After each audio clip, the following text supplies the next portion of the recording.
अस्सलाम वालेकुम नादरीन।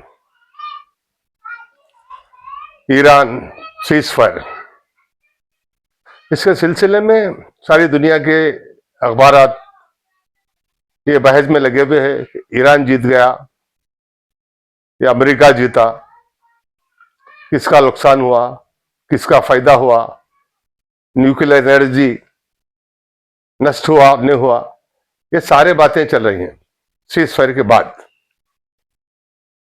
यानी कि ये सीज फायर है, दुनिया को बेवकूफ मानने के लिए ये सीज फायर हुआ है। यानी कि मैं मानता हूं ये जंगी नहीं है। 12 दिन में जंग होना और उसके बाद सीज फायर होना, ये मजाक की बात है, ये कोई सीरियस बात नहीं है। लेकिन जंग तवील तरीके से होती है, कुछ माहिदे होते हैं, उसके बाद में सीज फायर होता है। लेकिन इसराइल ईरान से कोई झगड़ा ही नहीं है, इसका जबरदस्ती न्यूक्लियर एटम्स है बोल के वहां पर बम डाले हैं। इसके बाद में जवाबी हमले ईरान इसराइल पे किया है। इन दोनों का आपस में कोई झगड़ा ही नहीं है। इसराइल अपने गलतियों को छुपाने के लिए सारी दुनिया में एक मैसेज देने की कोशिश करा कि मैं शरीफ आदमी हूं, मेरे पर जुल्म हुआ है। ये सारा दुनिया के इंसानों को माइंड डाइवर्ट करने के लिए ईरान वर्सेस इसराइल का हुआ। सारी दुनिया जानती है गाजा में, फलस्तीन में 1 लाख के करीब मासूम लोगों की जान लिया नेतन्याहू। उन चीजों को माइंड डाइवर्ट करने के लिए ईरान को बीच में लेके आए। ये मीडिया नहीं बता रही है। यानी कि ईरान का कोई वजूद ही नहीं है वहां पर। अगर ईरान अगर चाहा तो जब तक नेतन्याहू को सद्दाम हुसैन की जो सब पनिशमेंट दी है, 1 लाख मासूम लोगों की जान की कीमत को सद्दाम हुसैन के हिसाब से जो सद्दाम हुसैन को सजा मिली है, उस तरीके से नेतन्याहू को मिलना चाहिए। इसके लिए ईरान डट के मुकाबला करना है। अगर सीज फायर अगर करा ईरान, तो समझ जाओ इसराइल ईरान दोनों चिचेरे मुमेरे भाई। सोच वही है, यानी के चाहिए गाजा में, फलस्तीन गाजा फ्री होना है, आजाद होना है। इस सीज फायर में गाजा का मसला हल नहीं हुआ, फलस्तीन का मसला हल नहीं हुआ। ये समझो सारे इंसानियत की जनता ये सोचिए, अपना दिमाग इस्तेमाल करिए, कुछ प्लानिंग है ये।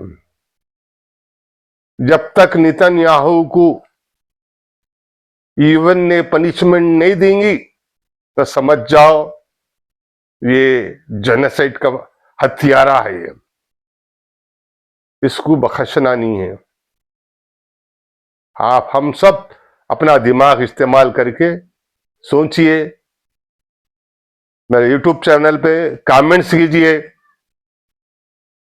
कि ये जो चल रहा है सारी इंसानियत को, दुनिया के सारी इंसानियत को गुमराह करने के लिए एक प्लानिंग से नेतन्याहू को बचाने की ये प्लानिंग थी। इसमें ईरान भी शामिल हुआ है। अमेरिका जैसा कहा वैसा ईरान किया है। सारे अखबार क्या लिख रहे हैं? मन गढ़ंत कहानियां लिख रहे हैं। कोई जांच पड़ताल कुछ नहीं है, वन साइड खबरें लिख रहे हैं। अल्लाह को हाजिर नाजिर गवाह कर रखे मैं ये बात कर रहा हूं, सिर्फ डोनाल्ड ट्रंप को पीस का अवार्ड दिलाने के लिए ये सारा प्लानिंग रचा गया है।